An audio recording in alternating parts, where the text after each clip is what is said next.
नमस्कार। यह है कहानियों का अद्भुत संसार। किस्सा कहानी, कहानियाँ जिनमें हम लिखते हैं खुद को। मैं हूँ छाया वर्मा और आज नवरात्र स्पेशल में आपके लिए लेकर आई हूँ अपनी ही लिखी एक कहानी जिसका शीर्षक है महिषासुर मर्दिनी। मैं अपने पति और बच्चों के साथ दिल्ली से अहमदाबाद जा रही थी।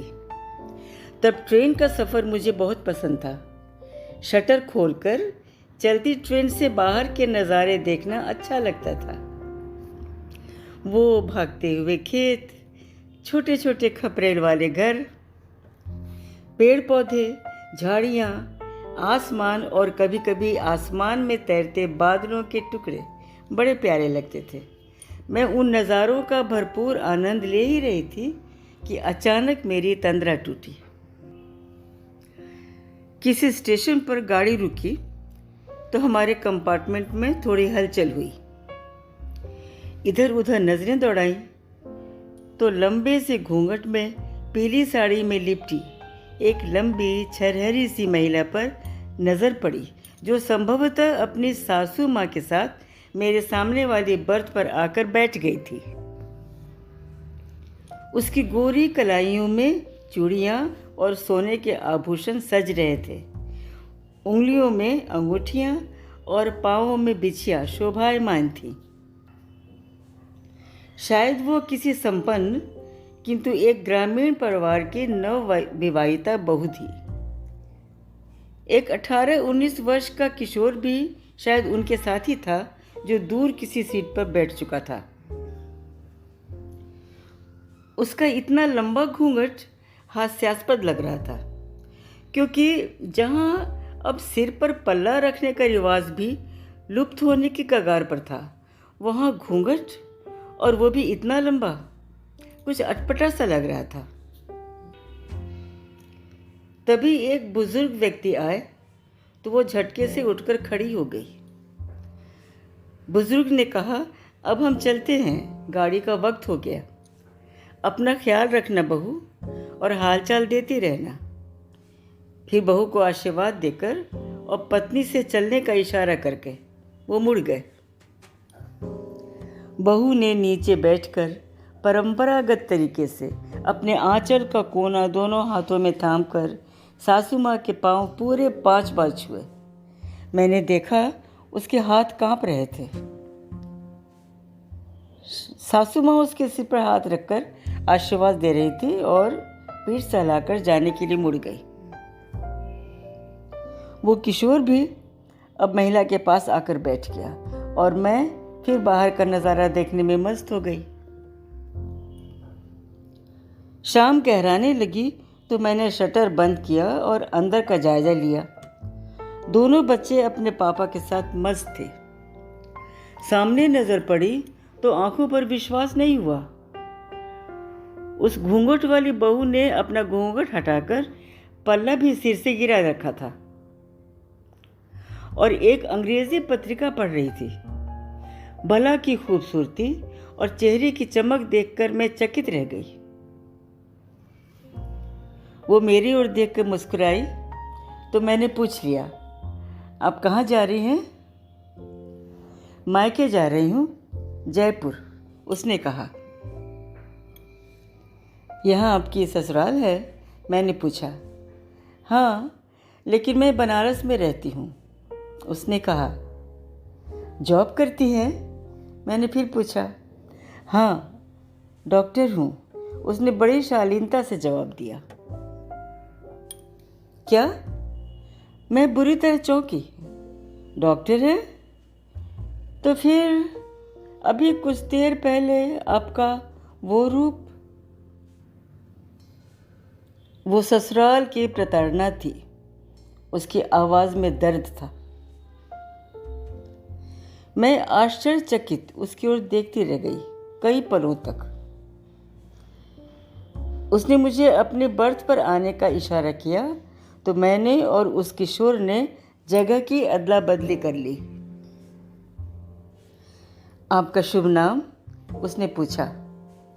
मंजू, मंजू श्रीवास्तव। आप मुझे मंजू दीदी भी कह सकती हैं, मैंने कहा। मुझे आप शालू कह सकती हैं, उसने अपना नाम बताया। फिर कहा, पता नहीं क्यों मेरा मन हो रहा है कि अपनी आप बीती आपके साथ साझा करूं। अभी तक मैंने किसी के साथ साझा नहीं किया है। आप सुनेंगे मेरी कहानी? मैंने देखा उसकी आंखें नम हो रही थीं। मैं द्रवित हो उठी, बोली, हाँ हाँ क्यों नहीं, सुनाओ। रहस्यमयी तो तुम लगी रही हो, जानना चाहूंगी मैं तुम्हें, मैंने उत्सुकता जताई।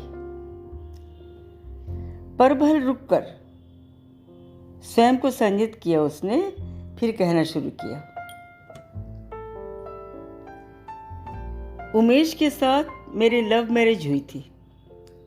अपने एक फ्रेंड के घर मेरी उससे मुलाकात हो गई और पहली ही नज़र में हम दोनों एक दूसरे को पसंद करने लगे।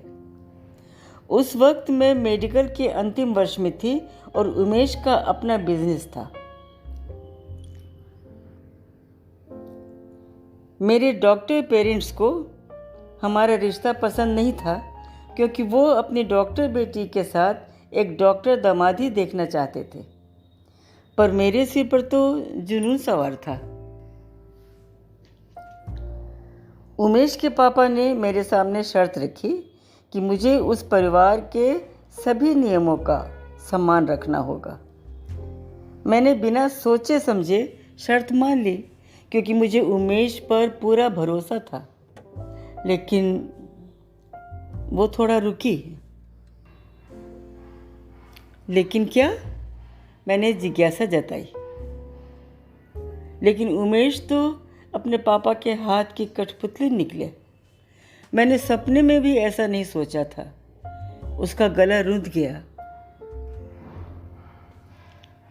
कुछ रुक कर उसने फिर कहा, उमेश के पापा को मेरी सर्विस से कोई एतराज़ नहीं था, इसलिए मैं उमेश के साथ बनारस में ही रहकर हॉस्पिटल में जॉब करती रही। लेकिन आसमान से तो मैं तब गिरी जब मैं पहली बार फैमिली वे में थी। अच्छा, ऐसा क्या हुआ? मैंने पूछा। मेरी पहली संतान को एबॉर्ट करने के लिए मजबूर किया गया मुझे, क्योंकि वो कन्या थी। ओह गॉड, फिर क्या हुआ? होना क्या था, मुझे मानना पड़ा, क्योंकि मुझे अकेली छोड़कर उमेश अपने पिता का साथ दे रहे थे।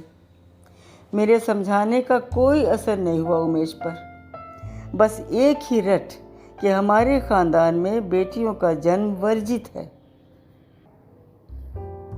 ये मेरे लिए बहुत बड़ा सदमा था। एक डॉक्टर होकर भी मैं कुछ नहीं कर पाई।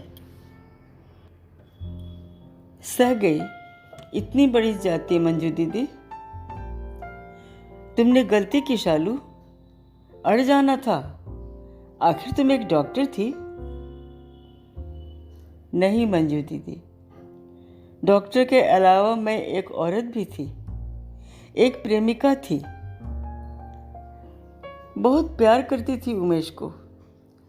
मुझे लगा बात नहीं मानूंगी तो शायद खो दूंगी उमेश को, और मैं खोना नहीं चाहती थी उसे। चुपचाप मान ली बात, ये सोचकर कि अगली बार उसे समझा दूंगी, ज़रूर समझेगा वो मेरी बात। लेकिन मैं फिर गलत थी। वो आंचल से अपनी भीगी पलकें पोंछने लगी। मैंने पानी की बोतल उसकी ओर बढ़ाई। उसने पानी पिया, फिर आगे कहना शुरू किया। दूसरी बार मैं जिद पर अड़ गई। उमेश चीखा, चिल्लाया, पर मैं झुकने को तैयार नहीं हुई। तो उमेश ने एक साथ कई तमाचे मारी मुझे। माँ जी ने बीच बचाव किया तो उमेश ने उन्हें धक्का देकर गिरा दिया। मैं, डॉक्टर शालू, चुपचाप आंसू बहाती रही। उमेश कमरे से बाहर चले गए। फिर पापा जी ने आकर अपना फैसला सुनाया। इस घर में बेटियों का स्वागत नहीं किया जाएगा। ये हमारी पुरानी प्रथा है। तुम ज़बरदस्ती जन्म दोगी तो भी उसकी जान को हमेशा खतरा रहेगा, इतना समझ लो। सुनकर मैं सन्न रह गई। मंजू दीदी, ऐसी राक्षसी प्रवृत्ति के लोग थे? पता चला माँ जी के साथ भी ऐसा ही किया गया था। दूसरे दिन माँ जी ने मुझे अपने आंसुओं की भाषा में समझाया और मैं दूसरी बार भी हार गई। दोनों बार मेरे मायके खबर भेजी गई कि मिसकैरेज हो गया है। मैंने भी कुछ नहीं बताया किसी को। सोचा गलती मैंने की है तो परिणाम भी तो मुझे भी भुगतना होगा ना, भुगत लूंगी। बहुत दुख भरी है तुम्हारी दास्तान। कैसे सहा तुमने इतना सब कुछ? मैं दुखी हो रही थी। एक उम्मीद के सहारे सहा मैंने, उम्मीद कि एक दिन समझा लूंगी उमेश को। वो बोली, समझा लिया? मैंने कहा, नहीं समझा सकी दीदी। तीसरी बार पता चला कि ये दोनों बाप बेटे महिषासुर की औलाद हैं। बातों से इन्हें समझाया नहीं जा सकता, प्रहार करना पड़ेगा। मैं उत्सुकता से उसकी ओर देखती रह गई। वो रुकी, फिर बोली। तीसरी बार मैंने कोई विरोध नहीं किया, चुपचाप मान गई, परीक्षण के लिए भी और अबॉर्शन के लिए भी। उमेश और पापा जी की खुशी का ठिकाना नहीं रहा, ये सोचकर कि आखिर मैं रास्ते पर आ ही गई। लेकिन ऐन मौके पर उमेश को दूर जाना पड़ा, टूर पर।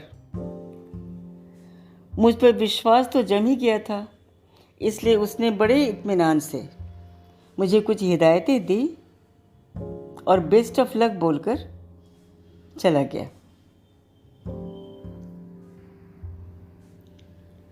हर बार मुझे आराम करने के लिए जयपुर भेजा जाता था, 10-15 दिनों के लिए। इसलिए इस बार मैंने अपने पापा को फ़ोन किया कि मैं आना चाहती हूँ। पापा ने छोटे भाई को भेज दिया। मैंने सोच लिया था कि इस बार अपनी बेटी की जान बचाकर रहूंगी। मैं डॉक्टर के पास अकेली पहुंची। अपना असली परिचय दिया तो डॉक्टर ने डॉक्टर से हाथ मिलाया। अल्ट्रासाउंड के बाद मैंने डॉक्टर से एक रिक्वेस्ट की। डॉक्टर ने मुझे समझाने की कोशिश की, पर इस बार मैं जिद पर अड़ गई। मेरी जिद और दलीलों के आगे डॉक्टर को झुकना पड़ा। करीब दिन के 12 बजे मैं क्लिनिक से निकलने लगी तो डॉक्टर मुझे बाहर तक छोड़ने आई। मैंने उससे एक और रिक्वेस्ट की, डॉक्टर, आज शाम की 5:30 बजे की ट्रेन से जयपुर जा रही हूँ। इतनी जल्दी? कम से कम आज तो आराम कर लेती, डॉक्टर ने कहा। तो मैं बोली, कम ऑन डॉक्टर, मैं भी एक डॉक्टर हूँ, कुछ नहीं होगा मुझे। वैसे भी वक्त नहीं है मेरे पास, बस आपसे एक और फेवर चाहती हूँ। हो सकता है उमेश आपको फ़ोन करें। मेरी रिक्वेस्ट है कि अगर उनका फ़ोन 5:30 बजे से पहले आए तो आप प्लीज़ खुद को बिज़ी बताकर 6 बजे का टाइम दे देना। तब तक मेरी ट्रेन काफ़ी आगे निकल चुकी होगी। ठीक है, लेकिन बहुत बौखलाएंगे उमेश जी, डॉक्टर ने कहा। देखी जाएगी डॉक्टर, मैंने कहा। शालू ने मेरी ओर मुस्कुरा कर देखा और बोली, और देखिए दीदी, मैं आपके साथ बैठी हूँ। मुझे खुशी है कि तुमने इस बार अपनी बेटी बचा ली। मैंने खुशी जाहिर की। नहीं मंजू दी, इस बार मैंने अपनी मर्जी से एबॉर्शन करवाया। वो मेरी ओर देख रही थी लगातार। ओह, लेकिन क्यों? मैंने कहा। उसने आंखें बंद कर ली, होठ भींच लिए और सिर पीछे टिका लिया। फिर बहुत ठंडी आवाज में बोली, क्योंकि दीदी, इस बार बेटा था, महिषासुर का वंशज।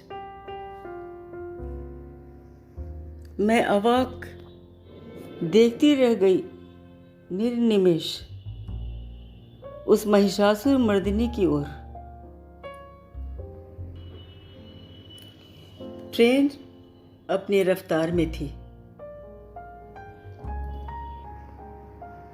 ये कहानी बस यहीं तक। अगर आपको कहानी पसंद आई है तो आप इसे लाइक करिए, कमेंट करिए और हाँ, चैनल को सब्सक्राइब ज़रूर करिए। यह है फलक का चैनल, किस्सा कहानी, और मैं छाया वर्मा आपको सुना रही थी अपनी ही लिखी एक कहानी, महिषासुर मर्दिनी। फिर मिलते हैं एक और कहानी के साथ। नमस्कार।